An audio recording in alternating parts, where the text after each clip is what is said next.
What's up, everybody, and welcome back to the channel. In the short video for the First Descendant today, I'm just going to be showing you two small changes that I made to my Innes setup. Basically, I'm getting all of my Descendants ready for Season 3, which drops in like less than a month now, in August, finally.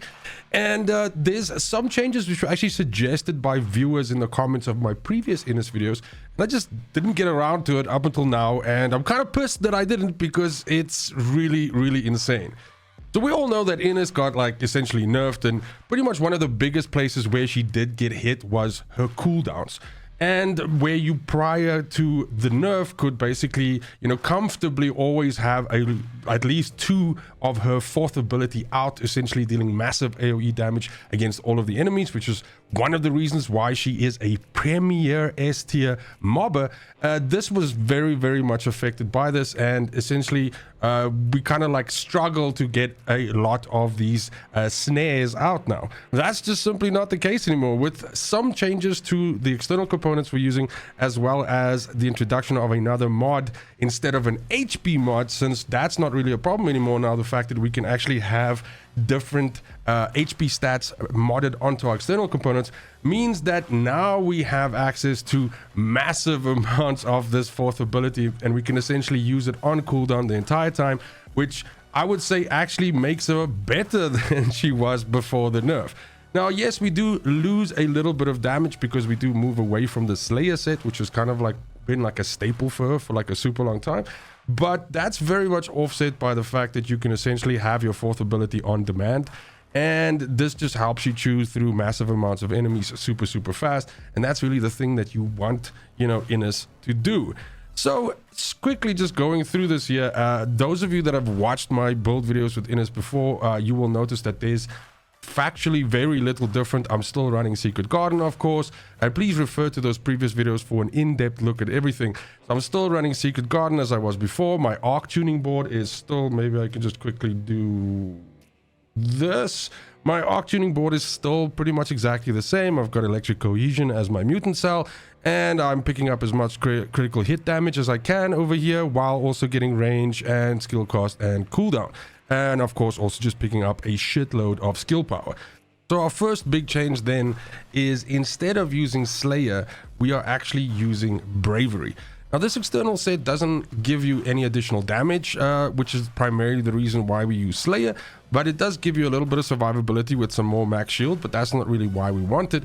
We want it because the 4 set bonus for this has a skill cost reduction, and then also an effect very much like Veterans Tactics, a mod that says 20% chance to reduce a random skill's cooldown by 1 second each time an enemy is defeated. Now, this helps us out a lot, because the point is, obviously, we reduce Snare Hunter all the way down to 11.5 seconds with this setup that you have right in front of your face right here. But there are still times when you actually just do not have this ability available, and this set absolutely helps you with that problem. This in combination with, and as you can see here, I'm also using Veterans Tactics, is where we start seeing a major difference in the availability of our fourth ability. And essentially you can have many of these out at once, where previous times, pre-nerf, if I can put it that way, you would be like 2 or 3 of these out maximum at a time. You can have many more of that out, depending on how many enemies you are killing, of course, because the more enemies, the more of these you can push out, because basically it's triggered off the fact of you killing stuff, giving you the cooldown to actually launch more out. So yes, basically, as long as there are enemies for you to kill, you can essentially fuel massive amounts of Snare Hunter shots out. And this again helps you with your clear speed and everything. And kind of like, as I said before, I pretty much feel, it's difficult to imagine comparing pre-nerf to now, because it's been so long now and everything, and kind of like memory works that way. But this actually feels more solid than pre-nerf Innes, for me at least. And I really like the way, you guys know that I'm in a stan. Like, I play the shit out of this Descendant. It's probably my favorite Descendant in the game. So the fact that we have this very viable setup here now, which really, her fourth ability is kind of like the star of this thing, because it just chews through, groups of enemies so fast. And yeah, it's kind of like just super awesome. So just to show you, previously my build looked like this. We don't need the HP mod anymore now. So basically, the only thing I did is I swapped that out for Veterans Tactics. Veterans Tactics, by the way, as far as my knowledge goes, is still not working exactly right. This module will probably be fixed, hopefully, in the future. It's not proccing as much as it should be.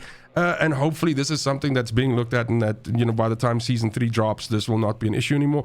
But I mean, it still does make a difference. I just think it's not firing, or as far as I know, it's not firing off as much as it should to actually give you the full benefit of the mod. That's it. As I said, survivability is not an issue because you can now obviously just roll 4 max HP rolls onto your external components, which help you with that. I'm not even, I'm like I was busy leveling up more mods on this, so I'm like level 29 right now. So I only have 3,500 HP, but at level 40 I think we're sitting at around maybe like 6k or something like that. But shit dies so quickly that it's not really a problem. You might face a little bit of an issue if you decide to run this in Purge. I haven't experimented with that yet. I will do it as soon as I get to level 40. And in that case, you might want to consider taking out something like, I would say probably, I don't know, like what to sacrifice here, maybe sacrifice amplification control or something like that. Yes, you are going to lose some of your range and you're probably going to lose one of your bounces, but you're still going to have massive amounts of the 4 available. And then if you put an HP mod in there, then you're going to have more than enough survivability to actually blast your way through those enemies. But that's pretty much it. That is the whole thing right there. Like I said, short little video today. I have been fighting my ass off against a pneumonia that does not want to leave me alone, so I apologize for the quality of my voice.